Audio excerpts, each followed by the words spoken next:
Average Dude has something to say about... Everybody, welcome back. This is going to be part 2 of a discussion about maladaptive daydreaming, the thing that we do not talk about. Today's going to go over what we're missing out on because the rest of us, we don't get this. I said this before in the previous episode, we do not talk about daydreams. We have scientific research. We actually take dreams when you're asleep, the REM cycles, what's going on there, we take that seriously, and psychology and psychiatry exist largely for what goes on when people are awake, but not necessarily daydreams. That seems to be a blind spot for us, and everybody, me, you, every human being daydreams. Some daydream much more than others, however, and I want to reiterate what maladaptive daydreaming actually is and isn't. Okay, maladaptive daydreaming is where a person, a human being, daydreams much more so than the average person, to the point where it makes it really difficult to function in life because your daydreams keep getting in the way. These individuals tend to pace back and forth or tap or have some type of repetitive motion over and over and over and over and over and over and over and over and over. Sometimes they have facial expressions. And sometimes they'll actually let some words out, talking to thin air, in other words, talking to themselves.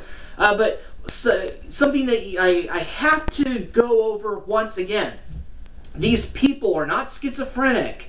They're not hearing voices. They're just simply daydreaming. And much more importantly than even that, they can tell the difference between the reality and the fantasy. They have no problem with that. And unfortunately, the people that are starting to come out of the closet, so to speak, yeah, I have this situation. Well, first of all, the scientific community does not take this situation seriously at all. They do not take PhD Eli Solmer, the PhD from Israel that even coined the phrase maladaptive daydreaming. They don't take Eli seriously at all, and they're not taking you seriously at all either.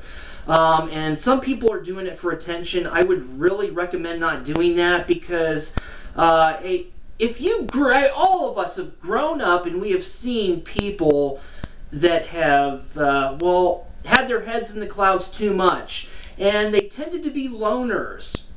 Thankfully, that's not always the case. But I want to go over this. We're missing out. The regular people are missing out on the creativity. We used to take creativity seriously.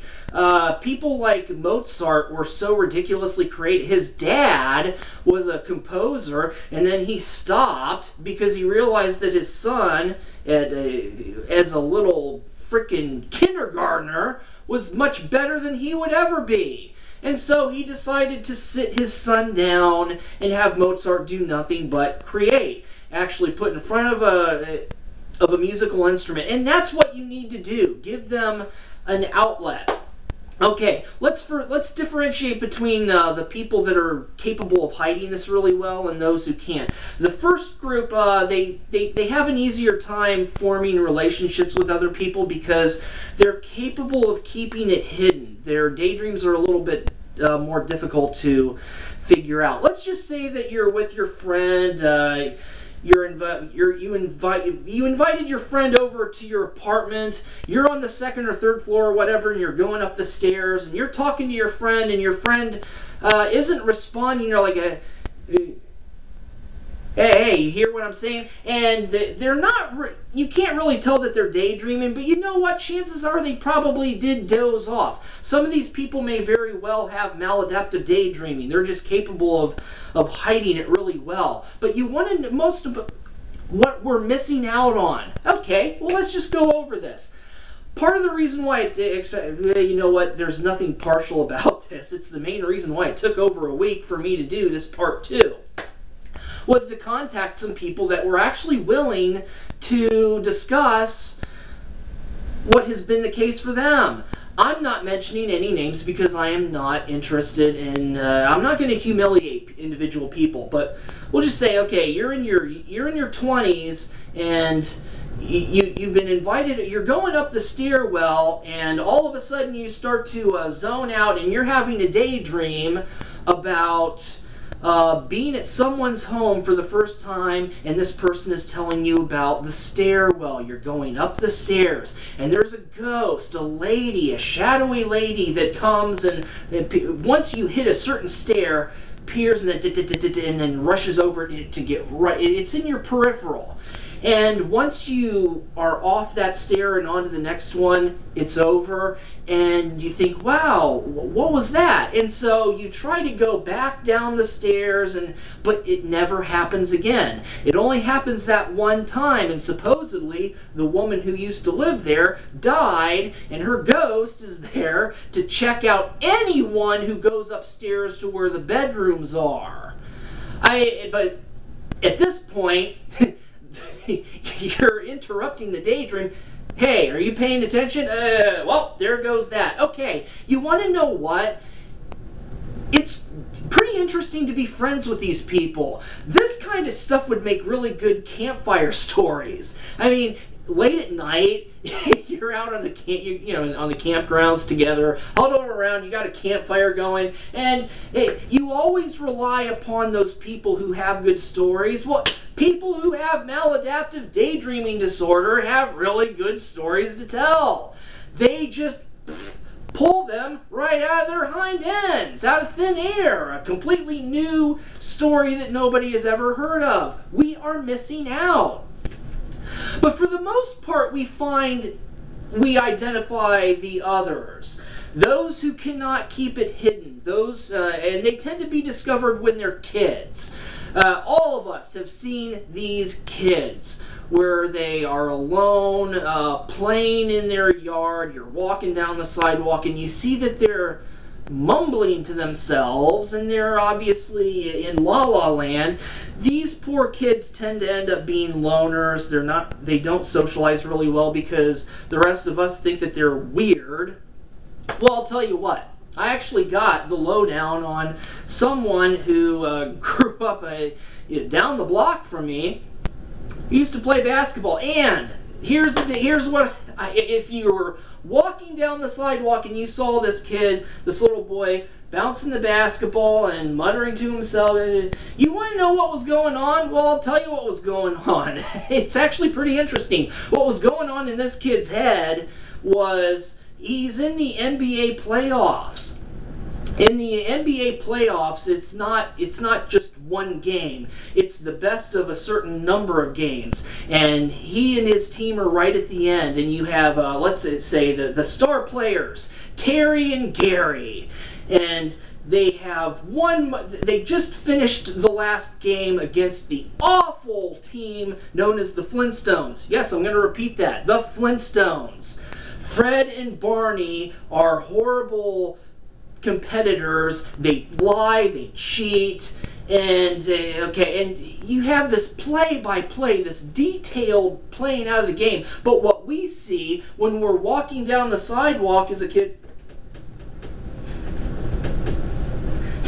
and we don't know what's going on. Okay, then all of a sudden you see, and if you knew what was going on in this kid's head when he drops the basketball and starts kind of swinging his fist around, well, our heroes now only have one game left. And they have decided to go to the local bar and have a few drinks at the Do and Drive. Yeah, D-E-W, Do and Drive, like Mountain Dew. And then Fred and Barney from the Bad Flintstones team, they come in and start trouble, and they start a bar fight, and Terry and Gary have to protect the reputation of their team, and they teach Fred and Barney a lesson. And by the time you see an end to the swinging fists and the little boy picks up the basketball and starts shooting again, we're down to the final night, the final game. Oh man! If only we knew how unbelievably creative and entertaining these daydreams are for people that daydream much more than us, much more vividly. Who wants to see a movie like Hoosiers, or any other movie for that matter, that has ever been about sports? I'd rather watch a movie like this.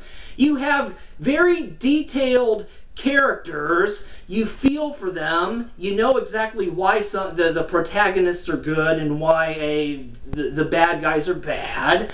Hey, you have the local bar, the Do and Drive, you have a bar fight, hey, and you have comedy. Hey, come on, Fred and Barney? Fred and Barney from the Flintstones, the bad guys. Hey, Barney,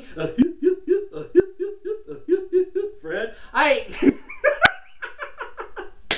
that's entertaining as hell. I would love to see that. But we never get it because when we're growing up and we see this, we look at these people and we think that they're weird, and we are the ones missing out. And we keep thinking, well, how do we make these people more normal like us? You know what the answer is? It's going to surprise you. Talk to them.